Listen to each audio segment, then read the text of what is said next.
Alta Profit, assurance vie, retraite, immobilier, le meilleur de l'épargne en ligne depuis plus de 20 ans. Le Conseil en Plus présente Sud Radio, les incontournables de la gestion de patrimoine. Thomas Binet. Et nous nous retrouvons comme tous les jeudis soirs avec notre consultante Catherine Baudneau, directrice marketing, offre et communication chez Alta Profit pour parler gestion de patrimoine. Bonsoir Catherine. Bonsoir Thomas. Catherine, aujourd'hui on va comparer deux placements pour constituer ou faire fructifier d'ailleurs un capital.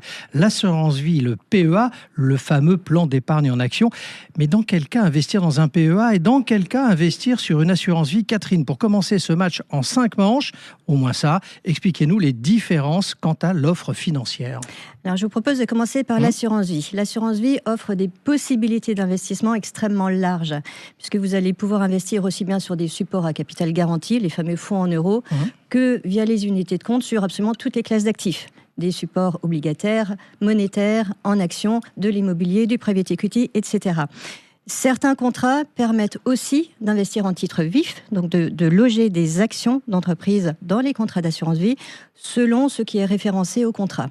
Ensuite, si on regarde le PEA, lui, il est réservé à l'investissement en actions européennes, donc il est beaucoup plus restreint dans son champ d'investissement, mais sur ce champ-là, vous allez pouvoir faire plus de choses. Alors, sujet numéro 2, y a-t-il des limites de versement? Pour l'assurance vie, aucune limite. D'accord. Pour le PEA, en revanche, il y en a. Alors déjà, il faut savoir que vous n'avez le droit de détenir qu'un seul PEA. C'est important de le savoir, sinon vous pouvez perdre vos avantages fiscaux.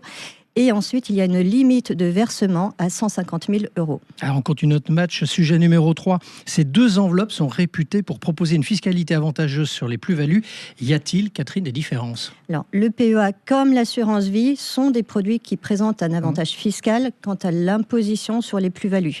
Tout d'abord, il faut savoir que tant que vous ne retirez pas l'argent, il n'y a aucune imposition. D'accord. Et ensuite, les deux permettent d'avoir des exonérations dans certains cas. Si on commence par le PEA, après 5 ans, il y a exonération totale. Il n'y a que les prélèvements sociaux qui sont dus, donc 17,2%.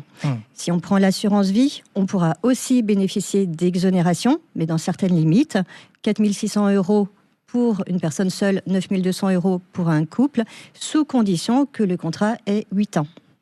Quatrième point, qu'en est-il ensuite de la possibilité de retirer son argent? Alors là, il y a une différence importante. D'accord. Avec l'assurance vie, vous retirez votre argent quand vous le voulez et ça n'a aucun impact sur le contrat qui va garder son antériorité fiscale. D'accord. En revanche, pour le PEA, c'est plus contraignant parce que si vous faites un retrait avant les 5 ans du PEA, ça entraînera la clôture du plan.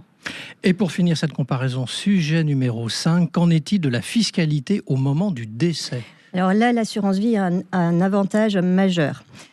Pour les versements qui sont effectués avant 70 ans, chaque bénéficiaire va pouvoir recevoir jusqu'à 152 500 € sans aucun impôt à payer, et cela quel que soit le lien de parenté. Oui. Au-delà, on aura un autre abattement qui est de 30 500 €, donc un abattement réduit qu'il faut partager entre tous les bénéficiaires, mais seuls les versements sont imposés. Le PEA, quant à lui, c'est plus simple, il est soumis au barème des successions avec l'ensemble du capital. Alors, si je fais le bilan de votre match, ma chère Catherine, l'assurance vie offre donc une très grande souplesse pour faire fructifier un capital et présente des avantages d'ailleurs significatifs pour la transmission. Le PEA, quant à lui, bien que plus contraignant, paraît imbattable si son objectif est d'investir dans des actions européennes. Bref, la conclusion qu'on peut en tirer est que ces deux outils sont très complémentaires. C'est exactement ça. Merci à vous Catherine, on vous retrouve jeudi prochain pour un autre numéro d'Oser Investir, les incontournables de la gestion de patrimoine. Et pour ce qui me concerne, je vous donne rendez-vous dimanche matin à 9h30 dans la matinale week-end. Sud Radio, les incontournables de la gestion de patrimoine. Thomas Binet. avec Alta Profit, assurance vie, retraite, immobilier, le meilleur de l'épargne en ligne depuis plus de 20 ans. Le Conseil en Plus.